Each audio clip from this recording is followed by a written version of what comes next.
नमस्कार. संघर्ष न्यूज सोलापूरमध्ये आपले स्वागत आहे.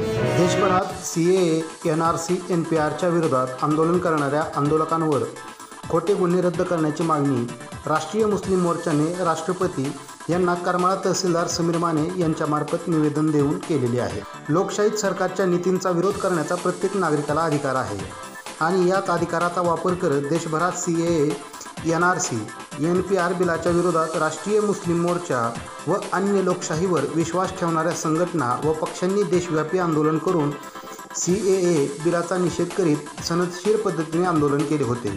मात्र या आंदोलनकर्त्यांवर खोटे गुन्हे नोंदवून त्यांना तुरुंगात टाकलेले आहे. असे खोटे गुन्हे निरस्त करून आंदोलनकर्त्यांना तात्काळ सोडण्याची मागणी निवेदनात करण्यात आलेली आहे. यावेळी राष्ट्रीय मुस्लिम मोर्चा करमाळा तालुका अध्यक्ष शहाबुद्दीन शेख म्हणाले की बहुजन क्रांती मोर्चाचे राष्ट्रीय संयोजक वामन मेश्राम, राष्ट्रीय मुस्लिम मोर्चाचे राष्ट्रीय अध्यक्ष मौलाना अब्दुल हमीद अजहरी यांच्या मार्गदर्शनात देशभरात या संदर्भात निवेदने देण्यात येत असल्याचे सांगितले.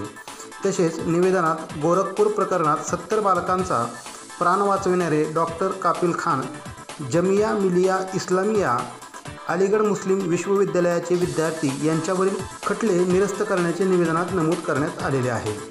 यावेळी बहुजन क्रांती मोर्चाचे करमाळा तालुका संयोजक RR पाटील, सहसंयोजक गजानन ननवरे, जमियत उलेमा ए हिंद करमाळाचे सदर मौलाना मोहसिन शेख, आदम शेख, कय्यूम शेख, मैनुद्दीन शेख, राजू सय्यद, बशीर शेख, बहुजन मुक्ती पार्टीचे दिनेश दळवी, सुनील बेडकुते, संतोष शिंदे, बुद्धिस्ट इंटरनॅशनल नेटवर्कचे भीमराव कांबळे, गौतम खरात, नाभिक संघटनेचे राजेंद्र जगताप, राष्ट्रीय घुमंतू जनजाती मोर्चाचे जिल्हा संयोजक दिनेश माने, विनोद हरिहर, गणेश कांबळे यांच्यासह राष्ट्रीय मुस्लिम मोर्चा, बहुजन क्रांती मोर्चा, भारत मुक्ती मोर्चा व समविचारी संघटनांचे पदाधिकारी आणि कार्यकर्ते उपस्थित होते.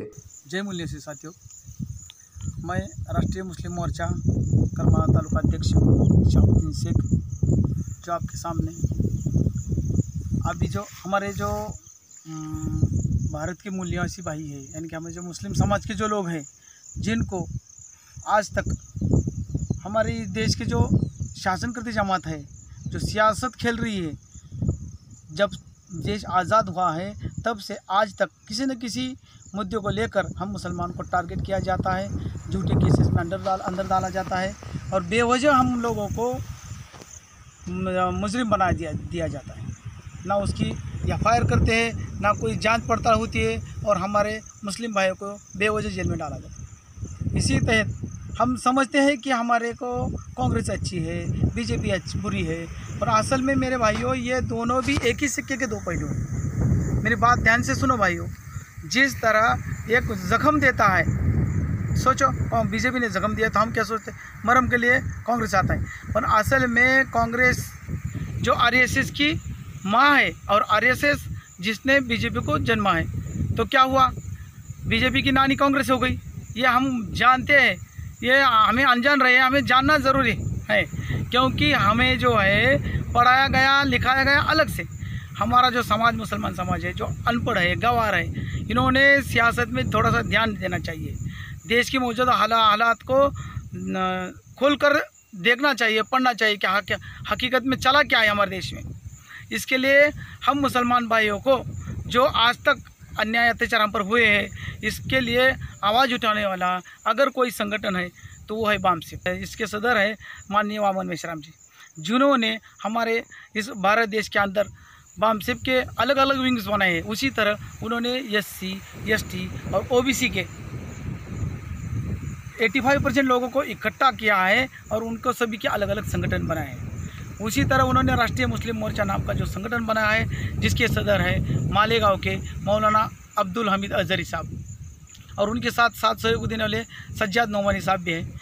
ये दोनों मिलके माननीय वामन मेश्राम जी को साथ सहयोग देते हैं. जगह जगह जाकर मुसलमानों के मसले को बयां करते हैं, उनके लिए आवाज़ उठाते हैं, मुसलमानों की एकजुट करने का काम मेश्राम साहब करते हैं. इसके लिए हम मुसलमानों का भी यह कर्तव्य बनता है कि हमने भी इस बामसिफ को साथ सहयोग देना चाहिए. जो उन्होंने राष्ट्रीय मुस्लिम मोर्चा का संगठन बनाया है, जो राष्ट्रीय लेवल का है, जो हमारी हक और आवाज़ को बुलंद करता है. इसके लिए मेरे साथियों, राष्ट्रीय मुस्लिम मोर्चा नाम का जो संगठन है, फिलहाल वो संगठन अभी जो पिछले ही महीने में हमने देखा, पिछले 4-5 महीने पहले करमला में जो बंद किया गया था NRC के बारे में, जो काला कानून इस बीजेपी सरकार ने लाया हुआ है।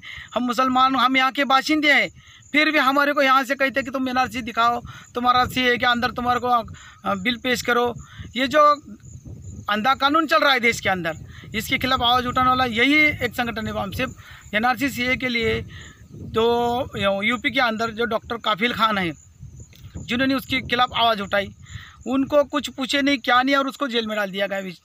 जिन्होंने वामसिफ की स्टेज पे आके भी काम किया, अधिवेशन के अंदर भी काम किया, इसके लिए उनको चिढ़ के मारे उसको काफिल खान को अंदर डाल दिया गया। तो उनकी रिहाई के लिए भी हमें आवाज़ उठाना है। डॉक्टर काफिल खान जो एक यूपी के अंदर के बहुत बड़े माने हुए डॉक्टर हैं, उन्होंने गोरखपुर के अंदर जब बच्चों का हादसा हुआ था, ऑक्सीजन की कमी की वजह से बच्चों की जान जाने लगी थी, उस वक्त सरकार भी हाथ झटक के बाजू को हो गई कि भाई उन्होंने ऑक्सीजन के लिए बिल नहीं दिया, ऑक्सीजन वाले ने सिलेंडर नहीं दिया। फिर अपने जो ये डॉक्टर काफिल खान है, उनकी टीम खुद गई और उन्होंने जाके खुद के इंतज़ाम करके उन बच्चों की जान बचाई। फिर भी उसमें से 60-70 बच्चे मर गए, लेकिन जान बचाने की वजह से वो उस यूपी के अंदर आइडियल बन गए, सबके चहेते बन गए। जान बचाई, इसके लिए उनका सेलिब्रेशन करना, उनका तहे दिल से स्वागत करना चाहिए।